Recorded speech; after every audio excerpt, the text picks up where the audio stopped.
Santo. Como era en el principio, ahora y siempre, por los siglos de los siglos. Amén. Gloria al Padre, y al Hijo, y al Espíritu Santo. Como era en un principio, ahora y siempre, por los siglos de los siglos. Amén. Hagamos juntos con fe ahora el credo sobre la Iglesia. Creo en la Iglesia que nació en Pentecostés. Creo en la Iglesia que participa de la unidad trinitaria. Creo en la Iglesia que crea comunidad. Creo en la Iglesia que ofrece la paz. Creo en la Iglesia que hace hombres libres. Creo en la Iglesia que camina hacia el reino. Creo en la Iglesia que pone al servicio los dones y carismas. Creo en la Iglesia que provoca la comunión. Creo en la Iglesia que es solidaria, misionera, profética y ministerial para dar un nuevo rostro. Creo en la Iglesia que forja a gente de nuestra historia diocesana. Gracias porque como peregrinos en esta iglesia particular vamos contigo de la mano hacia la patria celestial. Y tú, fiel al encargo de tu Hijo Jesús, nos acoges como madre, nos aconsejas con cariño para que hagamos lo que Cristo nos dice. En este año de gracia, a ti dedicado, te suplicamos que renueves en todos los corazones de nuestros sacerdotes y fieles laicos el deseo de conocer mejor y amar más a nuestro Salvador Jesucristo. Después de la parálisis pastoral en que nos ha puesto la pandemia, hoy necesitamos tu ayuda maternal para renovar nuestros compromisos bautismales y poner todo nuestro empeño en continuar edificándonos en la fe y colaborar responsablemente en hacer presente el reino de los cielos en nuestra arquidiócesis, conforme a nuestro plan pastoral. Virgencita de los ángeles, cuídanos y ayúdanos, intercede por nosotros, para que volvamos al esplendor de las fervorosas manifestaciones de amor y devoción a ti, como se han vivido en nuestra historia. Santa María de los ángeles, ruega por nosotros. En el nombre del Padre, y del Hijo, y del Espíritu Santo. Amén. Siéntense, por favor. Bienvenidos. Hace 8 días, Marisol abrió el curso con la primera materia, Sagradas Escrituras, la introducción. Hoy, su servidor, el padre Hipólito Escorcia, por lo de Introducción a la Teología. Vamos a iniciar, estamos hablando de un cuatrimestre, y pues bueno, vamos a ir despacito, vamos a ir al pasito de ustedes también, pero requiere también dedicación, perseverancia y responsabilidad. Vamos a tratar de echarle muchas ganas. Y quiero empezar con algo, por el bien de algunos de nuestros hermanos en el tema del transporte. Queremos proponer a ustedes, Marisol y un servidor, que las clases pudieran ser de las 6 de la tarde a las 8 de la noche. Por lo tanto, la Santa Misa a las 5 de la tarde los martes. Quisiera que dieran su asentimiento, si sí o si no, levantando la mano, quien opta de las 6 a las 8 de la noche.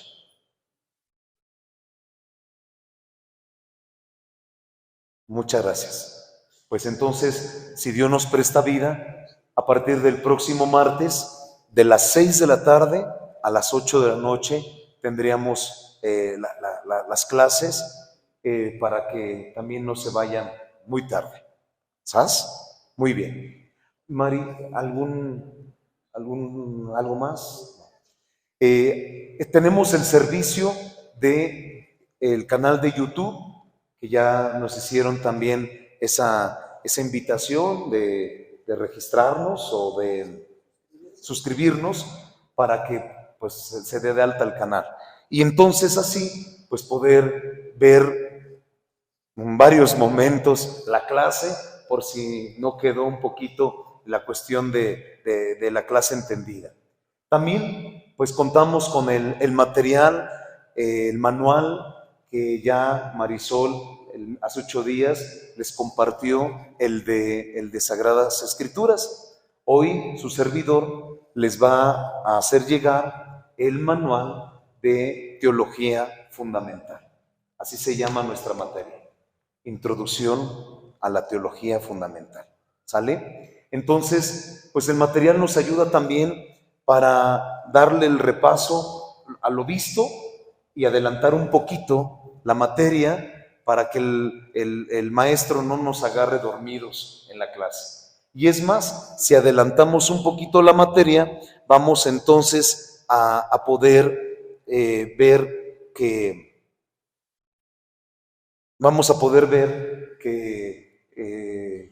si alguna duda no nos queda, mejor dicho, que nos aclaren alguna de nuestras dudas o poder enfatizar algún comentario sobre la materia. Estamos hablando de la primera parte. La teología, como la Sagrada Escritura, pues serán más partes que seguiremos estudiando. Esta es la primera parte del estudio de la teología. Y bueno, adelanto un poquito la cuestión de la tarea, donde también les voy a hacer llegar un pequeño artículo sobre las palabras del Papa Juan Pablo II, que nos heredó acerca de hablar de la fe y de la razón. Ya un poquito hace 15 días hacía yo una mención sobre este punto y pues bueno, yo quisiera dejar un poquito la idea de esta introducción y lo quiero manejar. A ver si se alcanza a ver, creo que sí. Antes de entrar en materia, viene esta parte. Este documento del Papa Juan Pablo II se llama Fides et Ratio, fe y razón. Entonces, en este sentido, es una síntesis, ya la idea es de que después lo podamos leer con calma, pero son ideas muy claves y ya con la lluvia hace 15 días no nos dábamos cuenta de lo que era el texto, pero hablaba, la fe y la razón son como dos alas con las cuales el espíritu humano se eleva hacia la contemplación de la verdad. Aquí vamos a empezar a hablar de teología, pero también van a venir clases de filosofía y casi un poquito en el estudio del seminario, pues empezamos la etapa filosófica primero y después empezamos la parte teológica. Y bueno, casi un poquito es que se nos abra, bueno, porque así empezamos como niños, empezamos a preguntar todo, empezamos a filosofar. Muchos empezamos a iniciar a ser filósofos, porque la filosofía, ¿qué es? Preguntar sobre el último, sobre el origen de todo hasta llegar al último fin, ¿no? Y entonces, en ese sentido, la filosofía es poner en ese ejercicio el conocimiento, la palabra filos, logos, amante, amigo de la sabiduría, conocedor de la sabiduría. Y entonces por esa razón viene esta parte, ¿no?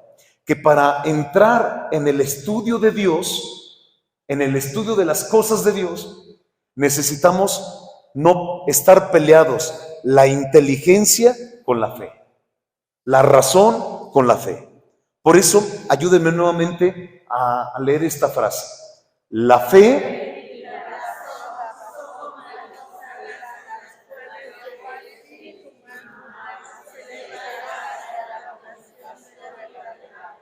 Necesitamos de la fe y de la razón, como dos alas. No está peleada la una con la otra, la necesitamos. Otra frase, en el capítulo 1 habla sobre la revelación de la sabiduría de Dios. La teología va a hablar un poquito sobre la revelación de Dios. ¿Quién es Dios? Y entonces dice, el Papa nos presenta el conocimiento que viene de la fe.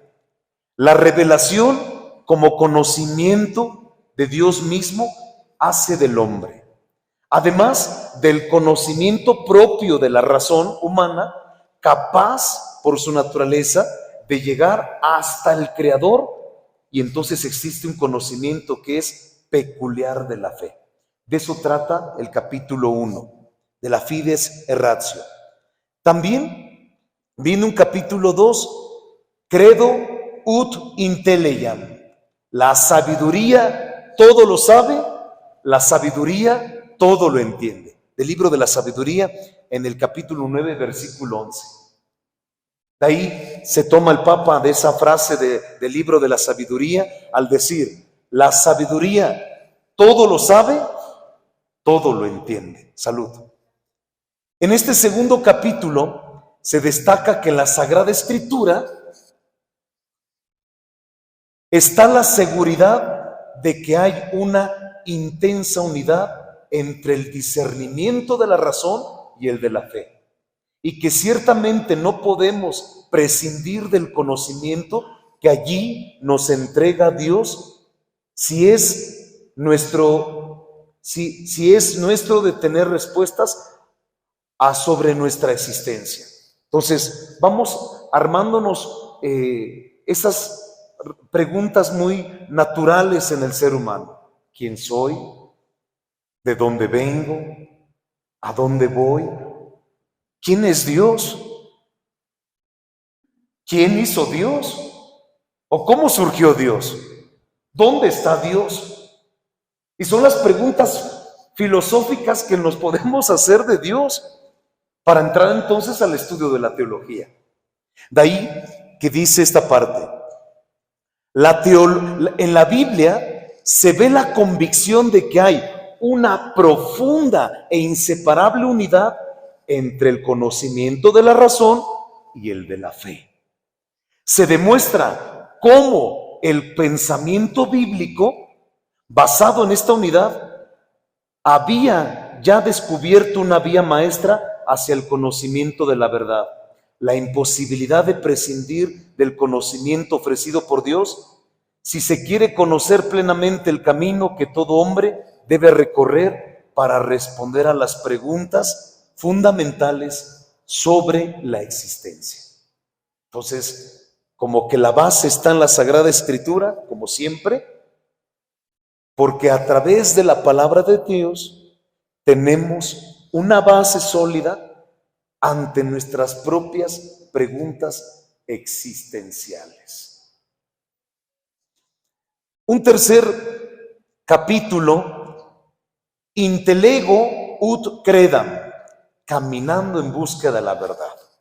Y bueno, es esta parte, entender para creer. Esa frase es especial, entender para creer.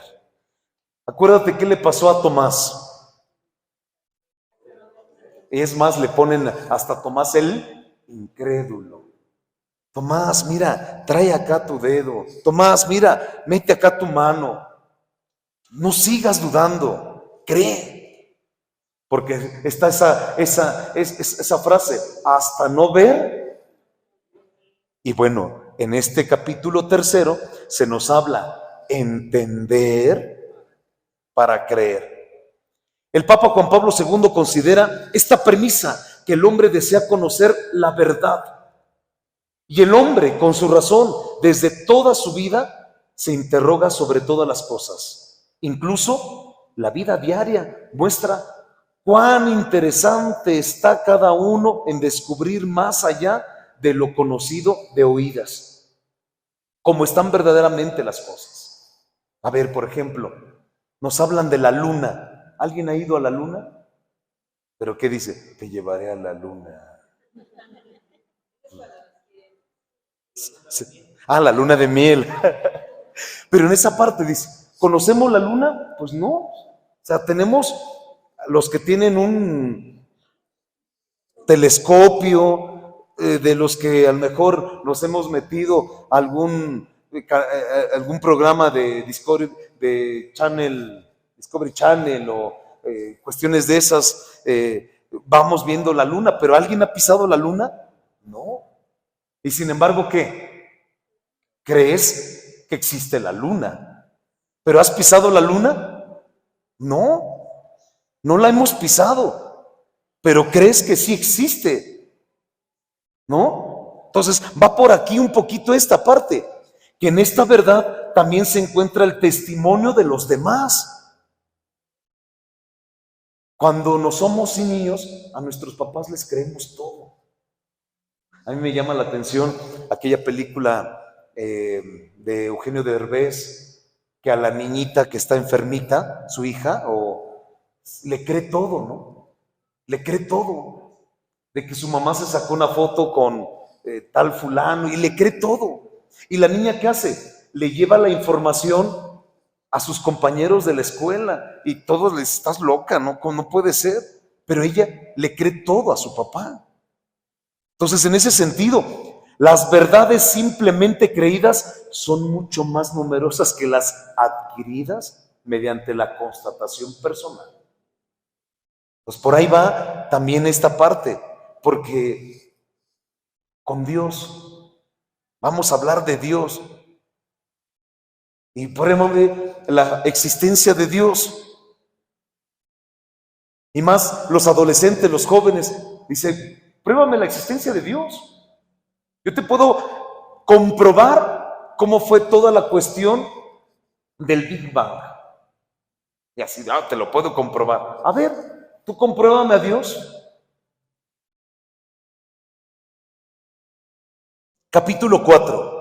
Relación entre la fe y la razón. Etapas más significativas en el encuentro entre la fe y la razón. Aquí el Papa expresa los primeros cristianos para hacerse comprender por los paganos. No podían referirse solo a Moisés, no podían solamente referirse solamente a los profetas, debían también apoyarse en el conocimiento natural de Dios y en la voz de la conciencia moral de cada hombre. También nos presenta el ejemplo de los padres de la iglesia, los cuales fueron capaces de sacar a la luz plenamente lo que todavía permanecía implícito y propedéutico en el pensamiento de los grandes filósofos antiguos. Imagínense a los apóstoles. O sea, por eso se escandalizaron los de Atenas cuando escucharon hablar a Pablo sobre el resucitado, que primero lo crucificaron y después resucitó. Y dice, estás loco, otro día te oiremos. Y se fueron. O sea, porque no entendían cómo hablar de la resurrección. Cristo resucitó.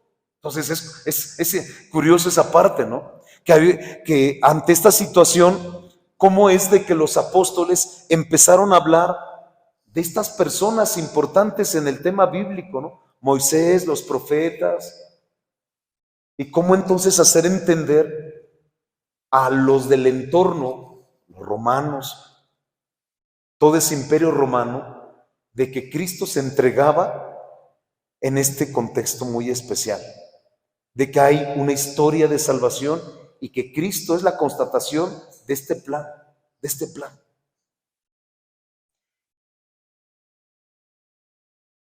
Y por eso entonces está esta parte de que este material nos podrá ayudar mucho al inicio. Ahorita fue una breve síntesis de Fides et Ratio, fe y razón, y que sería muy bueno que lo vayamos estudiando. Cuando no tengan sueño, Fides et Ratio, y van a ver que se van a dormir.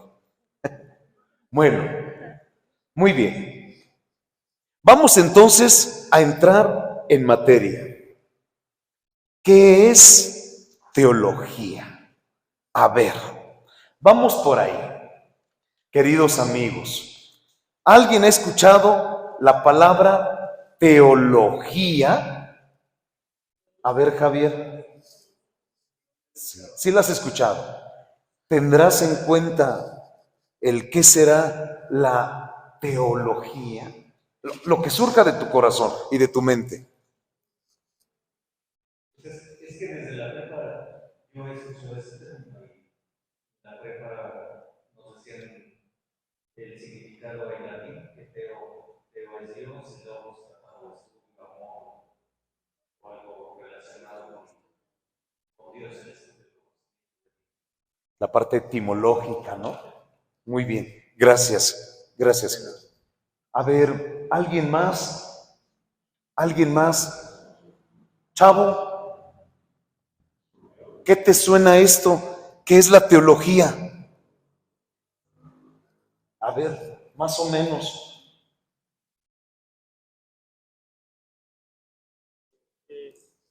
Teología es estudio, todas las definiciones de Logos. es estudio de Dios, estudio de Dios. Es un poco digo, la educación formal no se habla de teología, se enuncia, no se toca a Dios en ningún momento, nada más como referencia. Ok. Volvamos al material bibliográfico que nos va a ayudar para poder respaldar nuestra materia. Por un lado tenemos la Sagrada Escritura, que no nos tiene que faltar, y por el otro lado, el Catecismo de la Iglesia Católica. ¿Alguien trae su Catecismo de la Iglesia Católica? Ok. En la parte de atrás, Migue, viene un glosario.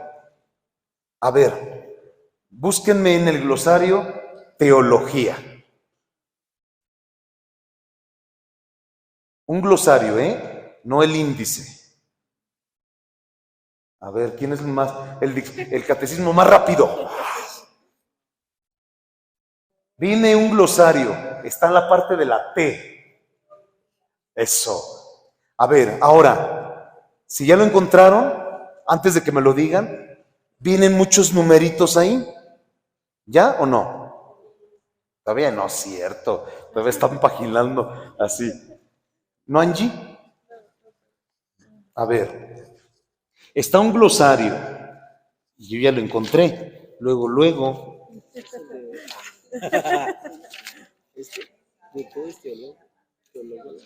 ¿Ya lo encontraron? Yo ya lo encontré.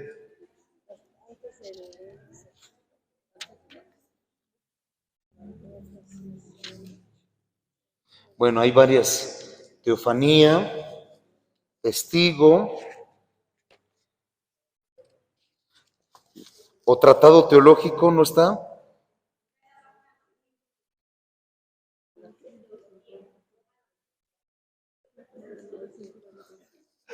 Está bien chiquito, muy bien. A ver, vete al número 94. No página, sino número, porque el catecismo está compuesto de números. Entonces, váyanse al 94. Muy bien. Y entonces, esta parte está, el catecismo de la Iglesia Católica está puesto en 4 partes, y empiezan en lo que creemos. Entonces, aquí en el número 94 está hablando toda esa parte de los dogmas de la fe, ya un poquito y aquí en estos números va haciendo referencia a la fides ratio también. Entonces, aquí en el 94 habla al titulito el crecimiento de la inteligencia de la fe. ¿Sí? A ver, Angie, tú ya lo encontraste, fuiste la primera. Ayúdame a leer un poquito ese numeral 94 del Catecismo de la Iglesia Católica, donde hace referencia a la teología. Gracias a la asistencia del Espíritu Santo, la inteligencia tanto de las realidades como de las palabras del propósito de la fe puede crecer en la vida de la Iglesia. ¿Sí? Cuando los fieles las contemplan y estudian traspasándolas en su corazón, es en particular la investigación teológica la que debe profundizar en el conocimiento de la verdad revelada.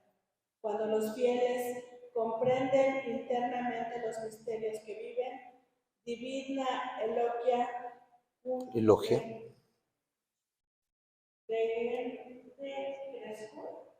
La comprensión de las palabras divinas crecen con su reiterada lectura. Cuando las proclaman los obispos que con la sucesión apostólica reciben el carisma de la verdad. Muy bien.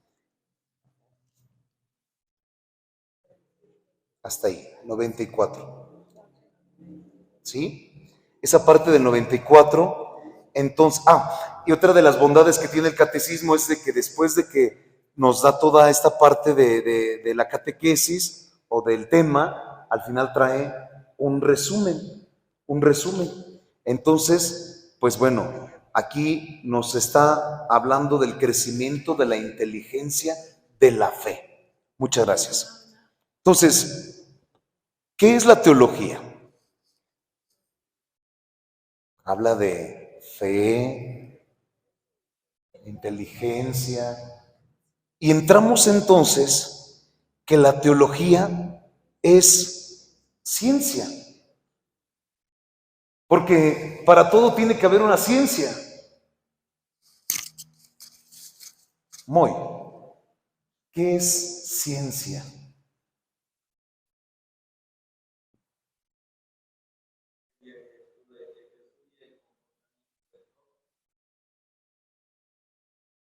Estudia el comportamiento de todo.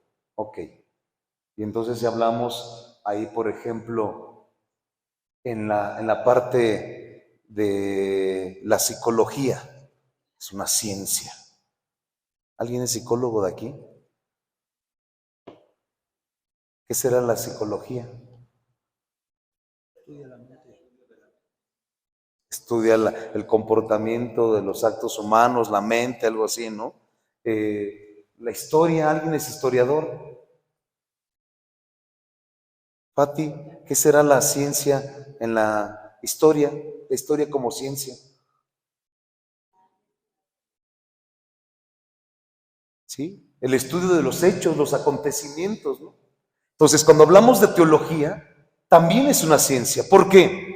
La razón del creyente iluminada por la fe, fides et ratio, la razón del creyente iluminada por la fe, trata de comprender mejor los misterios revelados por Dios y exponerlos de manera sistemática. Por eso ciencia habla de una manera sistemática y ordenada, basándose en sagradas escrituras.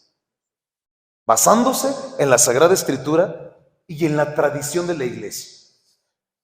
Sagrada Escritura, estamos ahorita bien tomados de la mano con Marisol, primero, porque ahí está la base de todo esto.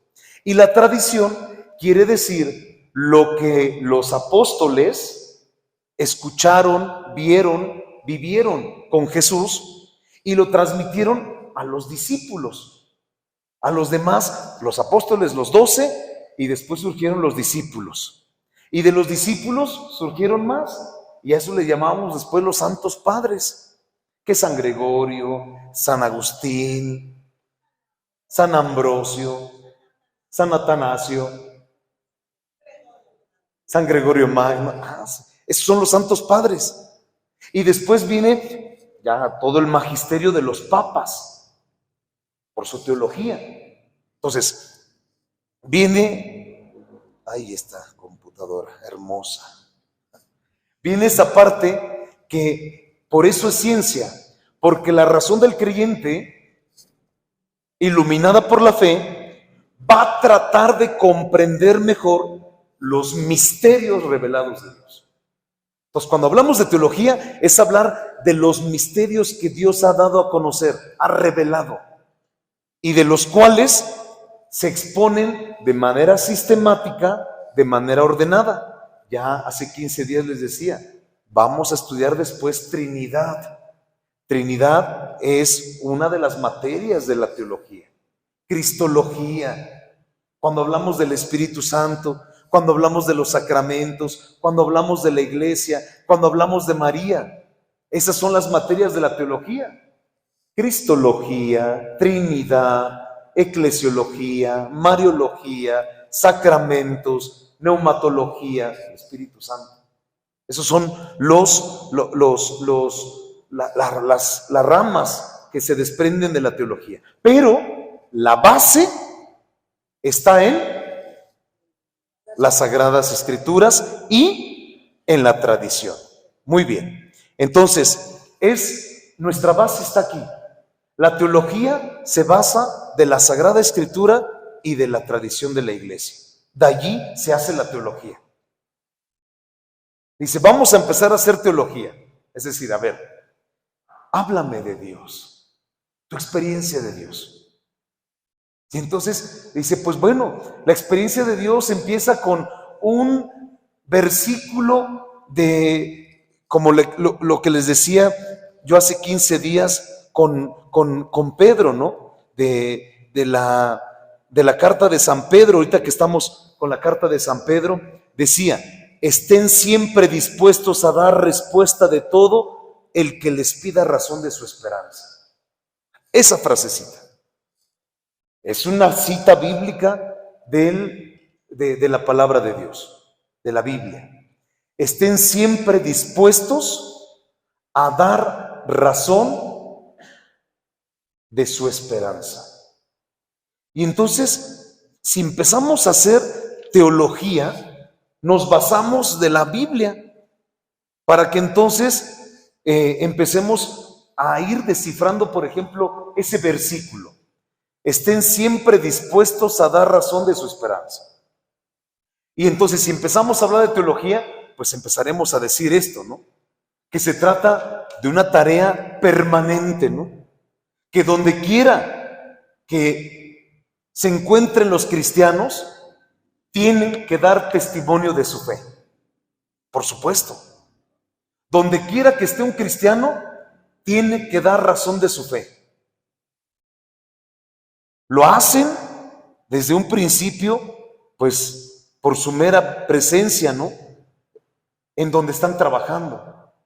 Por ejemplo, en tu trabajo, si tú sabes que estas herramientas te las están dando para trabajar, el lapicero, la engrapadora, la sacapunta, la goma, pues son de tu trabajo.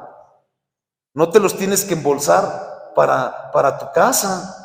Desde ahí está tu testimonio cristiano, ¿no? Desde ahí está el sentido de la fe, de saber respetar lo que te confían y de saber de no tomar lo que no te pertenece.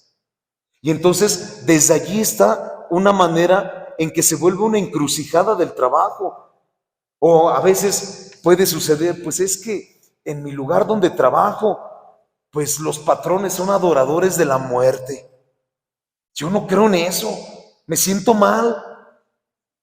¿Qué tengo que hacer? Pero pues necesito el dinero. Y se encuentran en la encrucijada, ¿no? O lo otro, pues bueno, estoy ahorita en este partido político y pues su agenda del partido político es aborto. Pero pues ¿qué hago? ¿Qué hago? Tengo que votar por alguien. Entonces estamos en la encrucijada del trabajo, de la vida pública, e inclusive de nuestra vida privada, y con nuestro modo ordinario de pensar, de actuar, de juzgar, de reaccionar. Y al final de cuentas, si procuramos ser coherentes con nuestra fe y agradar en cada situación al Padre Dios, convertimos toda nuestra existencia en un gran apostolado. Pues así está. Estar siempre dispuestos. Entonces, diario mi vida se vuelve un gran apostolado. Diario. No solamente aquí aparte, ¿no? Que estar dispuestos a vivir siempre un gran apostolado, una llamada permanente, para que entonces los demás vean en mí la posibilidad de seguir el amor. O en otras palabras, a ver, todo cristiano se encuentra involucrado en una gran aventura apostólica y se le pide tener audacia de colaborar en esta empresa, manifestando sus creencias con naturalidad a los demás. A eso va. Esa frasecita del apóstol San Pablo, estén dispuestos a dar razón de su esperanza en todo momento, quiere decir eso. Que seas natural, un natural cristiano católico, que te convences de lo que Dios te pide, de lo que tú crees, del don de la vida, del don de la libertad, y eso lo crees. Y pues bueno, también la sabiduría popular afirma, búscate un maestro al que puedas apreciar más por lo que ves de él que por lo que oyes de él. Y ese es una gran sabiduría, ¿no? Búscate un maestro que puedas apreciar más lo que ves de él que lo que puedas escuchar de él. Porque a veces dices, ay no, pues es que escuché que este es bien virtuoso, bien ameno, bien esto. No te dejes llevar por lo que escuchas. Mejor tú ve y tú mismo salúdalo, tú mismo trátalo, tú mismo convéncete de quién se trata esto, ¿no? Bueno, va por ahí. Esta parte entonces de la teología, pues implica esto.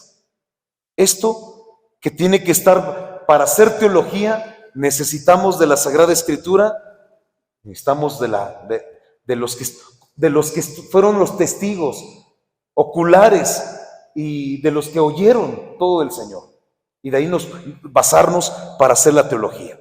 Por eso, la teología presupone que la fe no es un mero ejercicio de curiosidad intelectual y se trata de ciencia de salvación, porque debe ayudar al hombre a conseguir su destino eterno.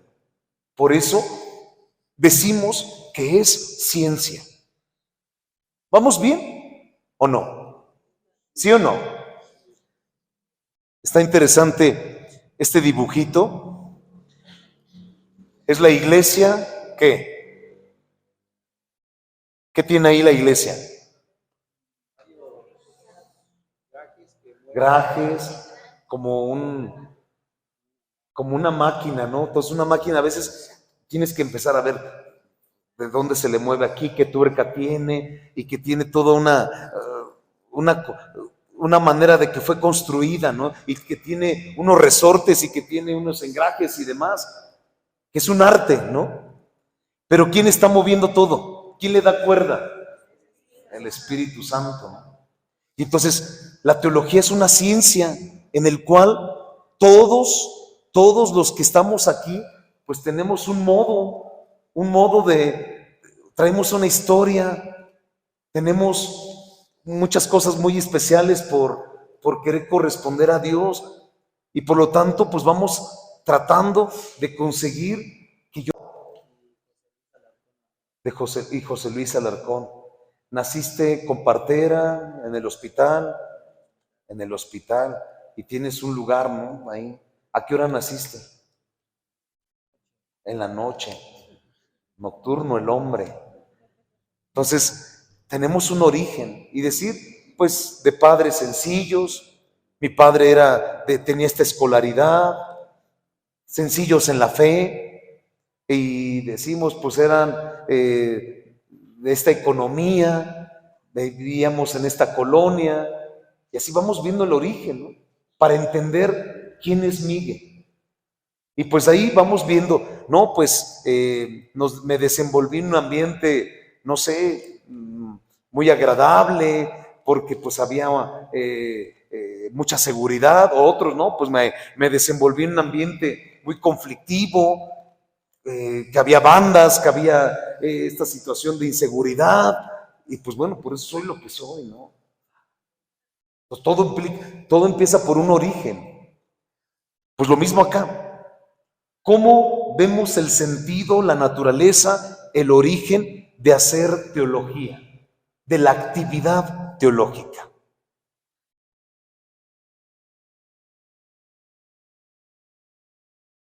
Y bueno, todo comienza, decimos, de un encuentro de Cristo con la humanidad. Dice San Juan, la palabra de Dios se hizo carne, la palabra de Dios se hizo carne y puso su morada en medio de nosotros. Ese prólogo es hermoso. Vino a los suyos y los suyos no lo recibieron. Ese prólogo es especial, como el sentido de ubicar a Dios, que desde un principio Él, el que está crucificado, desde que iba a nacer, no era querido. Y inclusive ahí, esa parte de la teología de decir, pues es que yo igual, mi mamá no me deseaba tener, golpeaba su vientre constantemente de que no quería que naciera, intentaba que me abortara, intentaba tomar, fumar, lo que sea. No fui el deseado desde un primer momento, pero Dios permitió que naciera.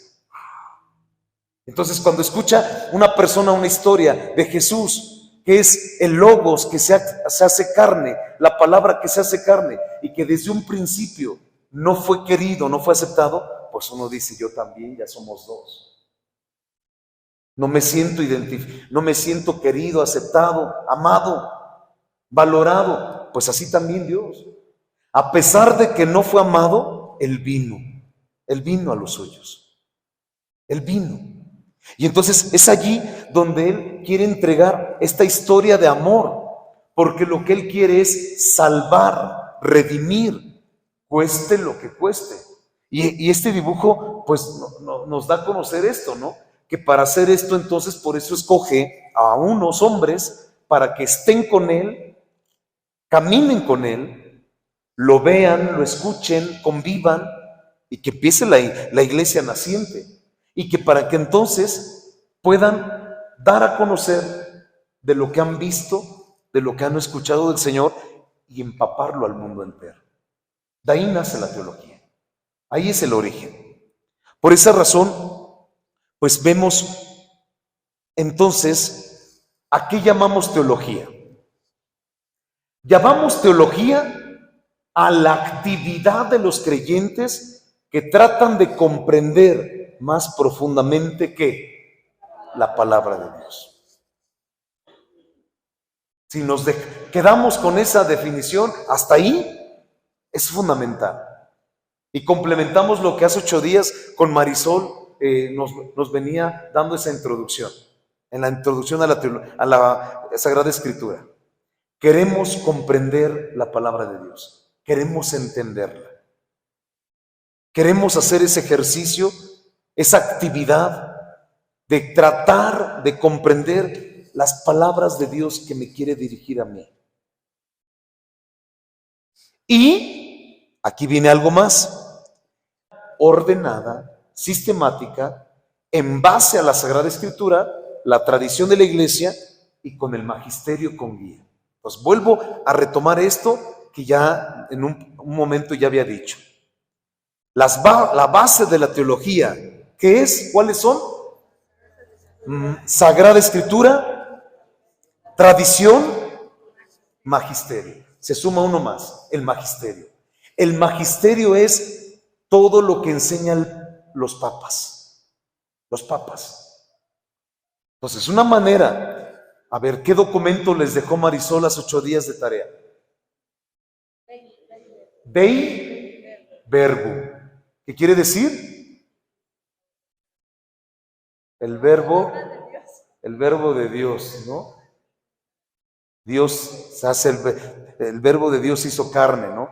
Que es la palabra de Dios. Ok, entonces, ahí, en ese magisterio del Concilio Vaticano II, nos va a hablar todo lo referente de la importancia de la Sagrada Escritura.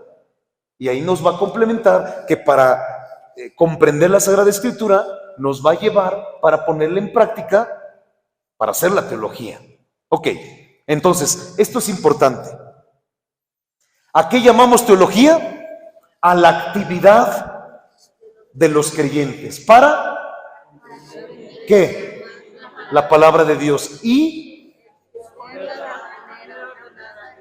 exacta, de una manera ordenada y sistemática. Entonces, una manera ordenada, en el momento que empecemos a hacer teología, primero tienes que estar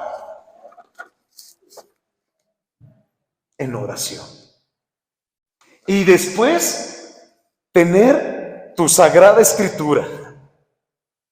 Tener la tradición y tener el magisterio. Solamente así podemos empezar a hacer teología. Así tal cual. Hay el Papa Francisco tiene una teología muy hermosa, ¿no? A mí me gusta mucho en la Sagrada Escritura la mirada de Jesús. En esos textos bíblicos que refieren cómo mira Jesús, o sea, eso me llama mucho la atención. Entonces, de ahí, la mirada de Jesús, no ha faltado el teólogo que también ya ha hablado de la mirada de Jesús. Entonces, ver la mirada de Jesús desde la Sagrada Escritura, ver todos los textos que hablan de la mirada de Jesús. A ver, un ejemplo. Díganme un texto donde Jesús mira a alguien, a la viuda. La miró a la viuda con compasión. ¿Quién más? La samaritana la miró. Esa mirada, no como a veces los gañanes, ¿no? Ay, mamacita.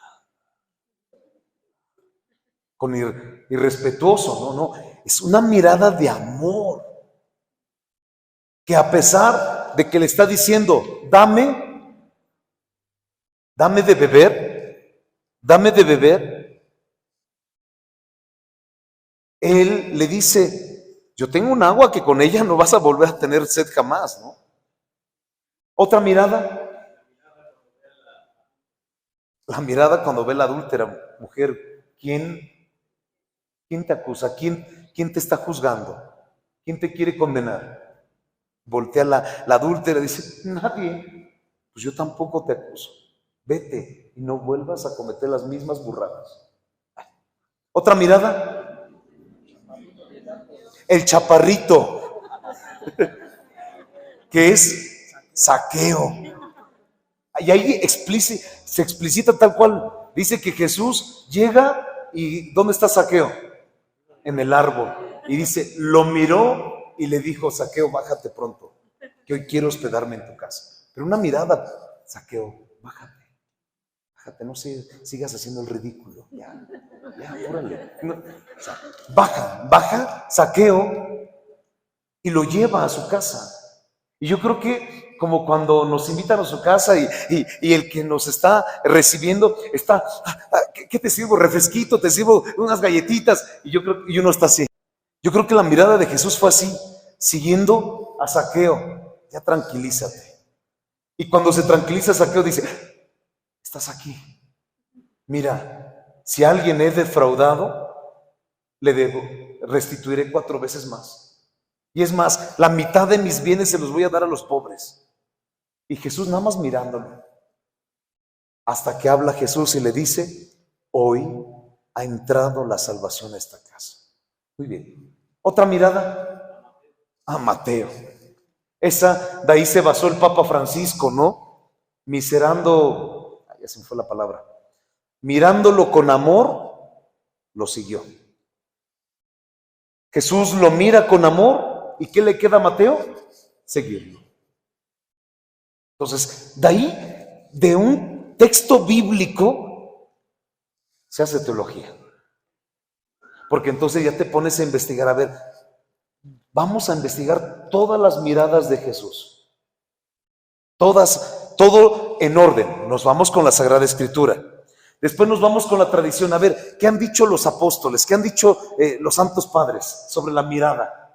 Hay miradas enjuiciosas, hay miradas criticonas, hay miradas enmudecidas. Pues toda la teología de la mirada, ¿no? Y después te vas al magisterio de los papas. Algo tuvieron que decir sobre la mirada de Jesús. Y cuando sales, pues sales con un librote así, ¿no? ¿Sí? A eso vamos. A poder comprender más profundamente la palabra de Dios. ¿Por qué miró Jesús a Zaqueo si era un chaparrito rico? Y por lo tanto, yo creo que era una persona odiosa. Era una persona balconeada por los demás, porque acuérdense que entró a hospedarse en casa de un pecador. O sea, todo el pueblo sabía que era un hijo. Todos sabían. Entonces era un pecador público. Y entonces, ¿por qué Jesús lo mira con amor? Entonces, es comprender a Dios por qué mira así a la persona que no es querida por los demás. Y cómo Él sí lo ama. Y cómo Él sí lo acepta. A eso va la teología. Comprender la palabra de Dios para que después la podamos exponer, pero de una manera ordenada. Empiézale por la Sagrada Escritura, síguele con la tradición y el magisterio. Ya, se acabó el curso, ya comprendieron todo. Era eso. Muchas gracias. 10. Pasamos a la otra materia. Fuerte aplauso.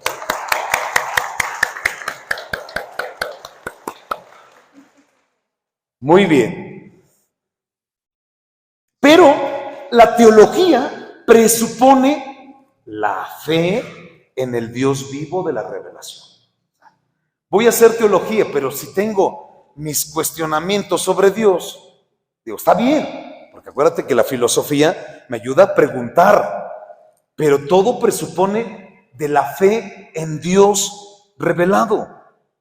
¿Cuál? Pues el que se encontró a Abraham. ¿Qué le pasó a Abraham? A ver, ¿qué le pasó a Abraham con Dios? ¿Quién fue Abraham? ¿El que tenía muchos hijos? Ah, es que lo escogió como un patriarca, ¿no? Y entonces él, sin temer, ofreció ¿a quién?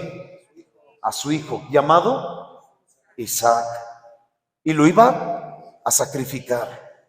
Entonces, el Dios de Isaac, el Dios de Abraham, es el Dios el que hay que creer también nosotros. El Dios de Isaac, ¿quién es Isaac?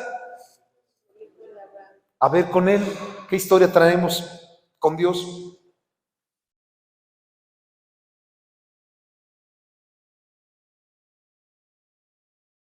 A ver qué saben de Isaac. Pues él lo amarró su papá y le iba a entrar, pero ¿qué más? Despuésito, ¿qué surgió? ¿Cómo se llaman? Ajá. Muy bien.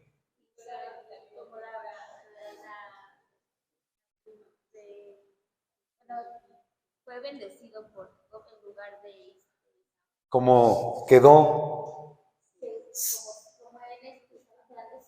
Como quedó ciego para bendecir al hijo primogénito, la primogenitura. ¿Bendijo a quién? No. Y entonces, por eso después viene esto. También creer en el Dios de Jacob. Entonces, hay que ir a esa esencia, a ver quién es. Por eso ahorita va a quedar como, qué caray, pues yo no me sé esa historia. Entonces, ¿qué te tiene que llevar a ti? A que vayas al Génesis y que te pongas a estudiar quién es Abraham, quién es Isaac, quién es Jacob. Porque entonces Dios se reveló a Abraham, a Isaac y a Jacob. Y entonces presuponemos la fe de ellos. Por lo tanto, se construye una fe en mi vida. Y pues bueno, sobre todo en Jesucristo. Que para entender esta teología presupone conocer a Jesucristo. Cuando Él mismo dice, quien me ve a mí, ve al Padre. Quien ve al Padre, ve al Hijo. Y eso es algo muy, muy fuerte, muy importante, algo que ha revelado que Él es el Hijo de Dios. Cuando Jesús se pierde en el templo y va María y José y lo encuentran, le dice la Virgen: hijo, tu padre y yo te estamos buscando. ¿Y cómo responde ese niñito? Que no sabían que tenía que ocuparme en las cosas de mi Padre. Entonces, Él se está dando a conocer que es el Hijo de Dios, ¿no? Muy bien. Por eso, la teología presupone esto, que tienes esa fe. En esa fe del Dios de Abraham, en esa fe del Dios de Isaac, en esa fe de Dios de Jacob, que crees en Jesucristo. Porque entonces se va a basar en la capacidad de la razón humana para acercarnos a los misterios revelados. O sea, hay que tener esa capacidad también para dar este juicio, ¿no? Con el fin de que entonces ahora los contemplemos y los podamos exponer con el máximo rigor posible y con el respeto religioso que merecen. ¿Sí? Entonces, por esa razón, entonces, esa pregunta, esa filosofar, ese preguntarnos, pero sin dejar la otra parte de la fe, de la fe. Por eso, no es un saber directamente infundido por Dios en el intelecto, pero si no quieres, a la fuerza ni los zapatos entran. Muy bien. Siguiente pregunta. ¿Quién hace la teología? A ver, pues es la iglesia misma quien busca comprender y profundizar mejor su propia fe. Es la iglesia misma. Es la misma iglesia que es la que hace como tal la teología, porque quiere comprender, quiere profundizar esta fe.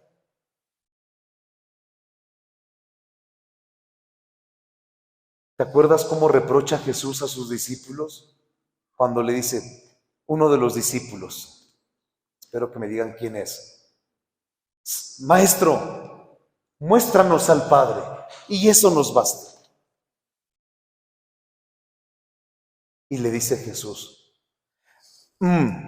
tanto tiempo hace que estoy con ustedes y todavía no me conoces. ¿A quién se lo dijo? A Felipe. Felipe, tanto tiempo que hemos convivido, mira, hemos estado en la misma mesa y todavía no me conoces. ¿Cuál fue tu pregunta? A ver otra vez. Muéstranos al Padre.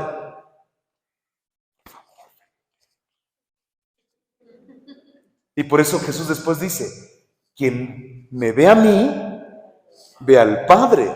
Y quien ve al Padre, entonces por eso Jesús le dice a Felipe, ¿no? Pues sí. Entonces, en esa parte, nosotros muchas veces estamos con esas preguntas. ¿Cómo es esto? A ver, explícanos, Señor. O lo otro, cuando Pedro se hunde en el mar, va primero bien, ahí vengo, Señor, voy caminando en el agua, y de momento se hunde. Señor, ayúdame. Y entonces va Jesús y vas bien. Lo saca y le dice, ¿por qué dudaste? Hombre de poca fe. Y entonces, ante nuestras dudas de fe y nuestros momentos pocos de fe, pues necesitamos entonces esto. Necesitamos buscar comprender y profundizar más esta fe. ¿Cómo podemos tratar de que nuestra fe no se haga chiquita? ¿Cómo podemos buscar que nuestra fe no se enferme? ¿Cómo podemos buscar que nuestra fe no sea tentada contra otros enemigos? ¿Cómo podemos hacerle para que nuestra fe sea robusta, sea madura. ¿Cómo podemos hacer que nuestra fe pueda contagiar a los demás? Entonces, por eso hacemos teología. Por eso hacemos teología. Este dibujito, mire.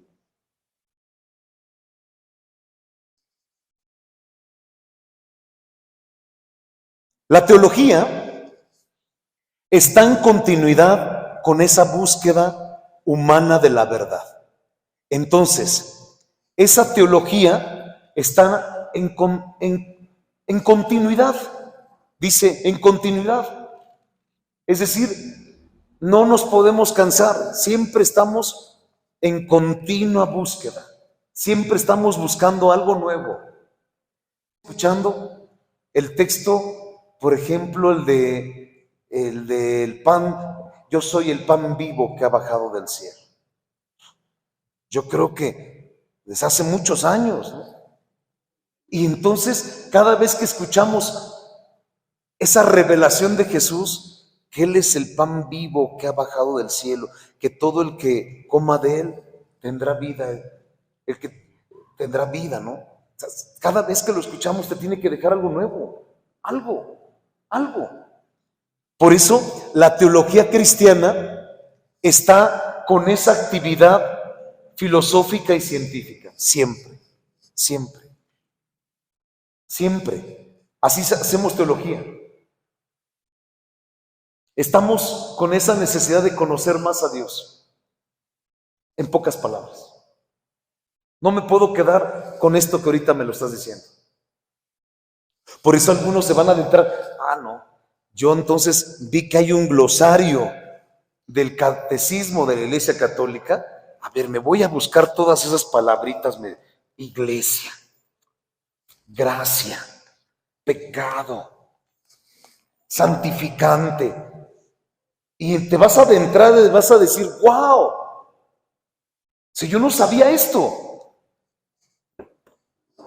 Un autor contemporáneo muy especial dice, padre, yo era bien malo para las matemáticas, para la historia y para la geografía, pero para las cosas. ¿Qué quiere decir espontaneidad?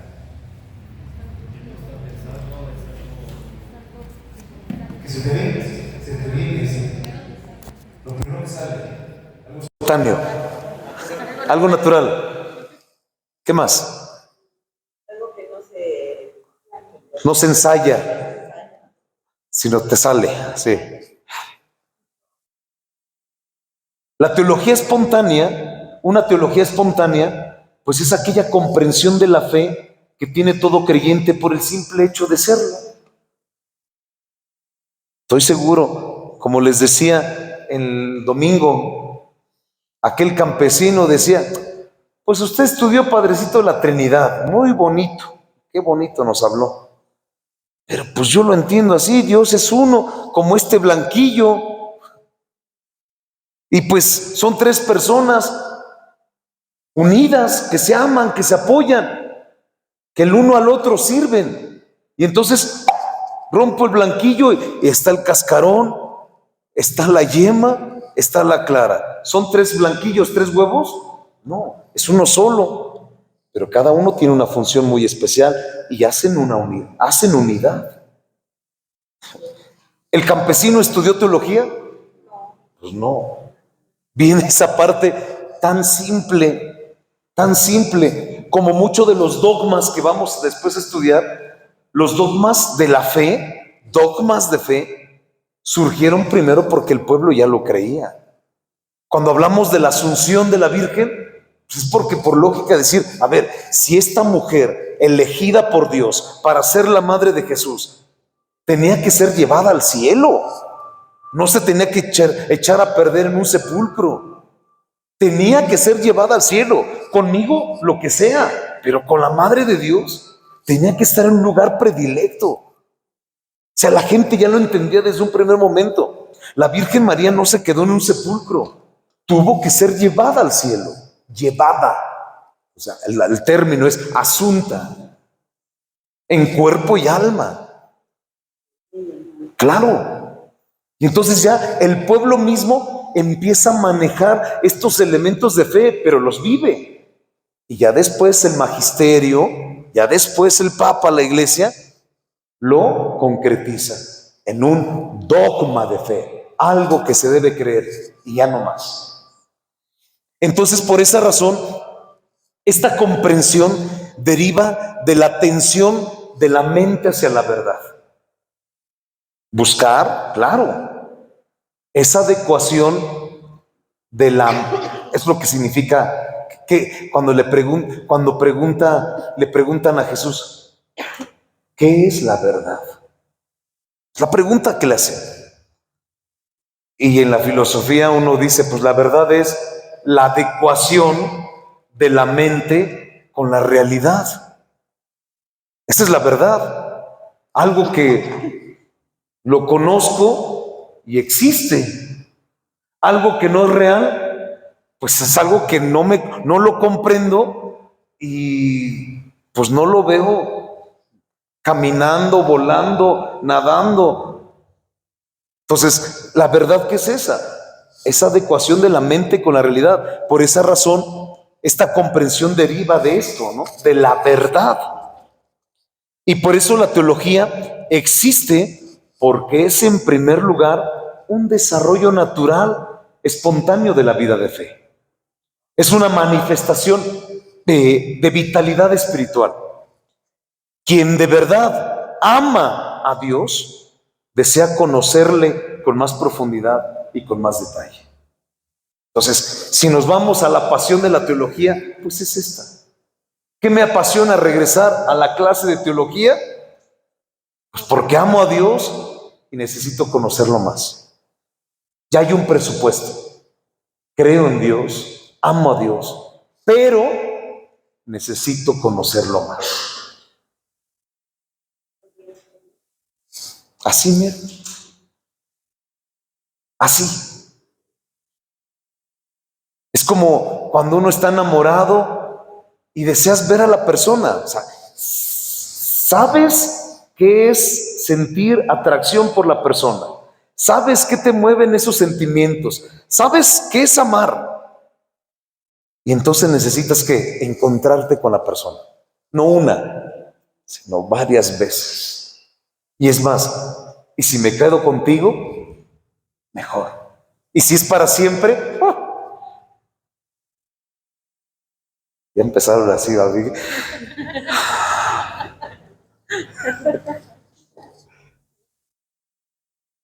La teología, bien entendida, nunca es una mera técnica de pensar ideas religiosas y de reflexionar sobre ellas, sino que dice, busca penetrar y asimilar mejor los misterios creídos.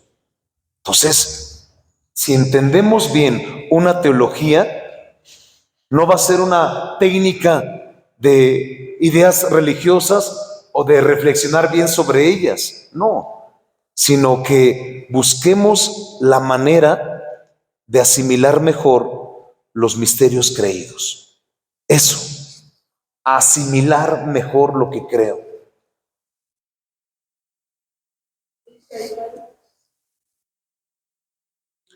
Asimilar.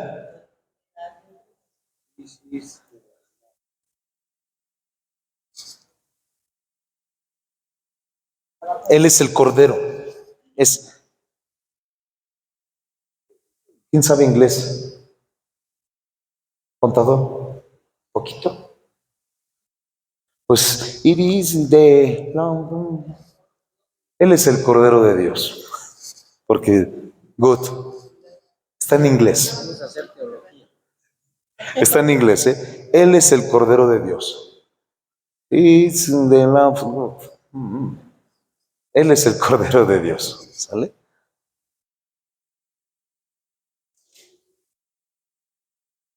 Por eso, aquí está, mira, aquí ya se ve mejor. La actividad teológica procede, por tanto, de la fe. Es un saber de fe que supera la razón sin negarla. Esa es la actividad teológica. El ejercicio de la teología, vuelvo a decirlo y una y otra vez, va a proceder primero de que haya el sustento de la fe. Y por eso es un saber de fe que va a superar la razón, pero sin negarla. Vuelvo al tema de la fides ratio. No puedes ir solamente creyendo en Dios nada más. Qué bonito, Diosito, muy bonito, ¿no? No, necesitamos también de la razón. ¿Por qué creo? ¿Por qué? Necesitamos de las dos. Por eso esto creo yo que es la conclusión muy buena de este día. La actividad teológica, sí, procede tanto de la fe, primer presupuesto, pero es un saber de fe que supera la razón sin negarla. Por eso si adentramos un poquito en lo que escribió el Papa Juan Pablo II sobre la fides ratio, esto va a fortalecer mucho lo que hoy hemos recordado, hemos aprendido. Por eso, pues viene esto, aceptar el misterio revelado. Por ejemplo, ¿aceptas que Jesucristo se encarnó en el vientre de la Virgen María y nació? Porque en algún momento nos podemos ir con los cuestionamientos que hacen los hermanos protestantes, ¿no? Entonces, ¿hacia qué tema nos vamos a ir? Jesús se encarnó, o sea, ¿cómo? Primero, ¿cómo Dios se hizo hombre? Y este hombre no dejó de ser Dios. Dios se abajó, escogió una mujer como madre, la Virgen María. Y entonces se encarnó en su vientre, se encarnó un hombre, se formó un hombre, pero sin dejar de ser Dios. Y entonces la Virgen María sabía muy bien que en su vientre tenía a Dios, pero se iba formando un hombre en su vientre, con ojitos, labios, cabellito, comía, se echaba yo creo que sus flatulencias, qué sé yo, pues un bebé normal, un ser humano. Hacía popó, hacía pipí, lloraba. Pero estaba Dios ahí. Entonces, aceptación del misterio revelado. Después, firme por naturaleza. Lo que decíamos, lo concibo, lo creo. Sí, Dios, que está todopoderoso, puede hacer eso y más. Pero ahí se pasó el Señor. O sea, puede hacer eso y más. Pero Dios entregó a su propio Hijo y lo dejó entre nosotros. ¿Y entonces qué viene? Pues bueno, necesitamos la razón, necesitamos del querer, la voluntad, para entonces aceptar esta verdad revelada. Pero con todo este fundamento primero.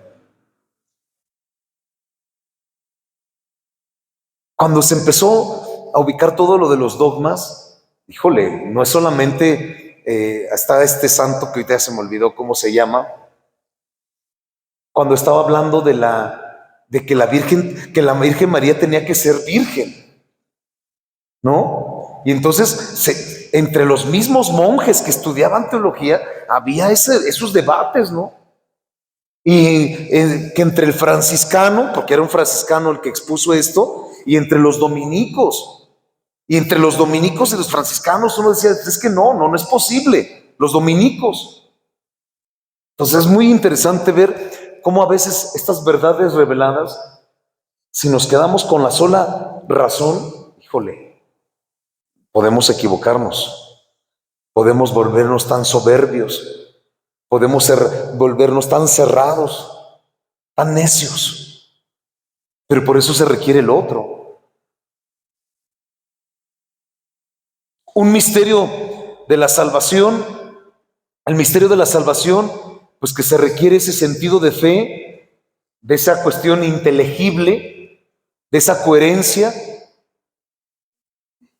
para que entonces lleguemos a lo que desde un primer momento hemos hablado de una teología científica, sistemática, ordenada, pasar a una reflexión y entonces, pues pasar a todos estos elementos, ¿no? Deliberada, rigurosa y metódica. Vamos a volver sobre esto para la siguiente clase, porque pues bueno, se requiere esta formalidad en la teología. Vuelvo a ponerlo con todo ese orden: Sagradas Escrituras, tradición, magisterio. Entonces, tiene que estar respaldado lo que estamos diciendo. Para hablar de ciencia, tiene que estar respaldada de una investigación. Entonces, todo esto tiene que tener un respaldo, un porqué. No solamente es un darte a Dios con atole con el dedo, ¿no? Sino decirte un porqué de todo esto. Por eso, pues toda esta parte, pues lo queremos ir enunciando ya desde ahora. Bueno, colorín colorado, esta historia apenas ha comenzado. ¿Preguntas? Muchas, poquitas, las necesarias. Maribel.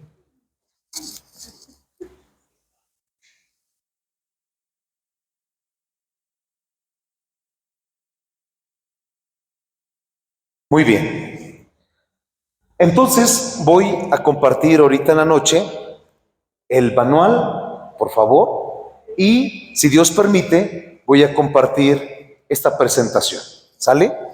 Ok, entonces el próximo martes 2, 3, 4 de junio, ¿es correcto? 4 de junio, ¿a qué hora nos veremos? A las 6, a las 5 para la Santa Misa, ¿sí? Y a las 6 para la clase. ¿Qué clase vamos a tener? ¿Qué 8 días? ¿Quién sabe? ¿Cómo puede ser teología? ¿Cómo puede ser Biblia? ¿Quién sabe? No, sigue Biblia. Usted habló de la tarea, eso de la mirada de Dios. La tarea, hablé sobre la fides ratio. Fides ratio.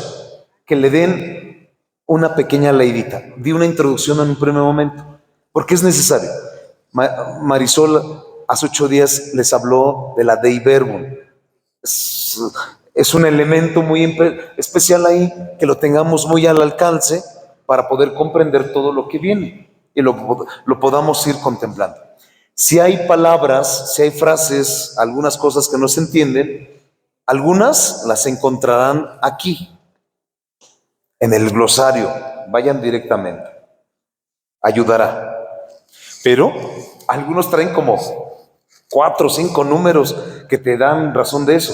Y pues entre más te metes, más te sacias de eso y más quieres saber. Muy bien. Muchas gracias. ¿Alguna observación?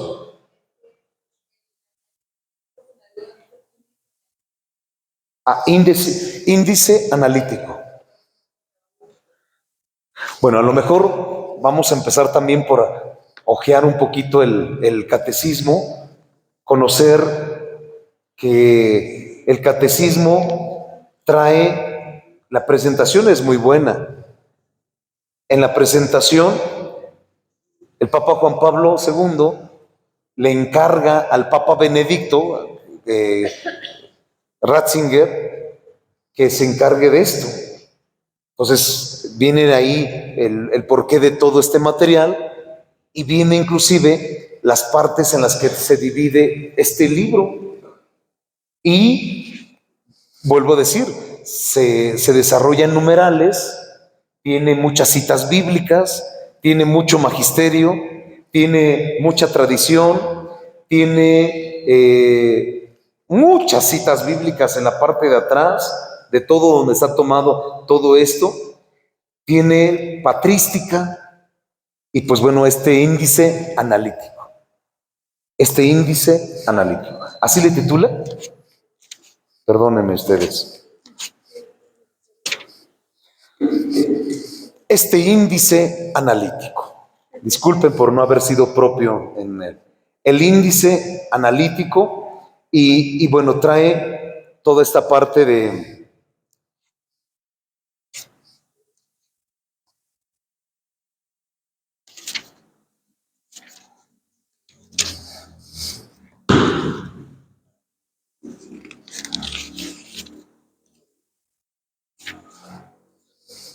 el índice general.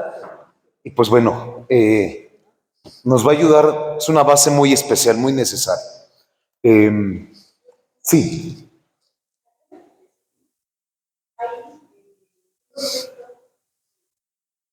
Ya mencionado que son las referencias, bueno, estaba manejando son las referencias, pero aquí, al leer, por ejemplo, nos dicen estos que vienen aquí. Desde luego ese 189 nos decía que es esta parte de aquí, ¿no? Esas son las citas al pie. Son las que todo libro por lo general siempre maneja. Esos numeritos que aparecen abajo, citas textuales, son esas referencias a una obra, un libro, donde tienes que ir, ¿no? Por ejemplo,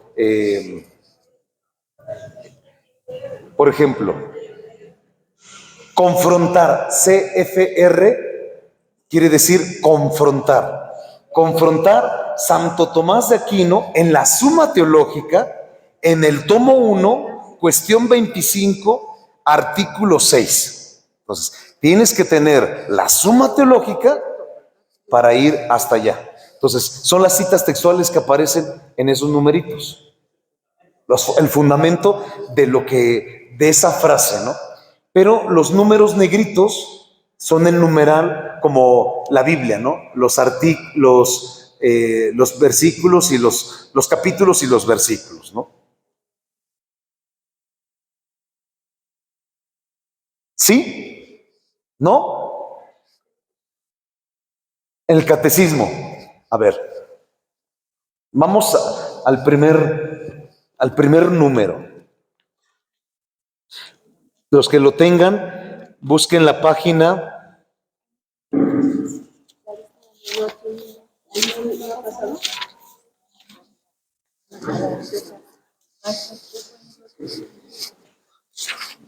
La página 17, que es la primera página donde se empieza, ¿no? Página 27. 27. No tiene página, es la primera. Creemos.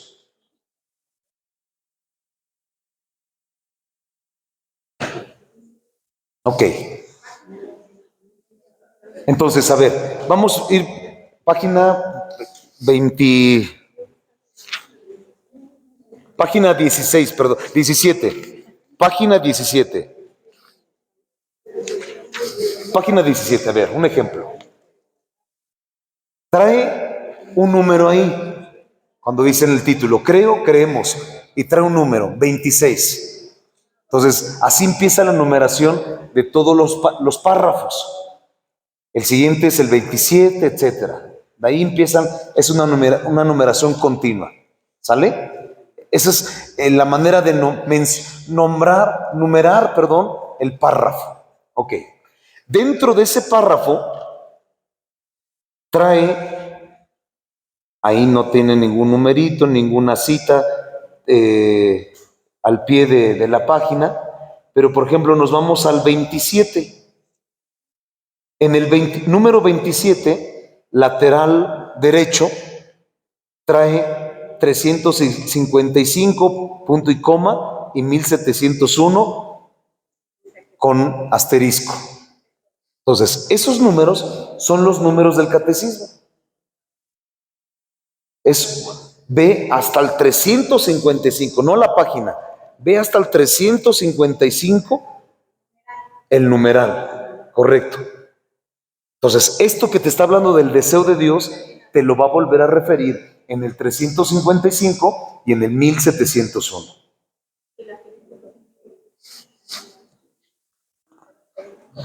Ahí abajito, hasta abajo, dice, cita textual 1, Concilio Vaticano II, Constitución Pastoral Gaudium et Spes 19.1. Asterisco. Ahí dice un asterisco. Hasta abajo, Klaus. Más abajo, hasta abajo, hasta abajo. Ahí está el asterisco. Ahí es lo que dice. Los números al margen, ahí te está la explicación, indican los correspondientes párrafos del texto con los que el pasaje tiene una correlación temática. aparecen en proximidad con el punto o asunto con el que se relaciona. O sea, a partir de ahí, por eso es la manera en el cómo va a ir mencionando los números. Y las demás son citas textuales, citas de autores, de libros, que refuerzan lo que se escribió aquí. ¿Sas?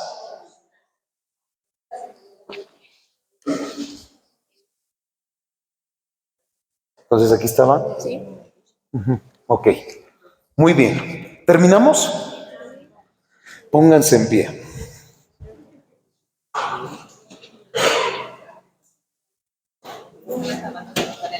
Ok. Muchas gracias a todos por esta segunda clase. En nombre del Padre y del Hijo y del Espíritu Santo. Ven, Espíritu Santo, llena los corazones de tus fieles y enciende en ellos el fuego de tu amor.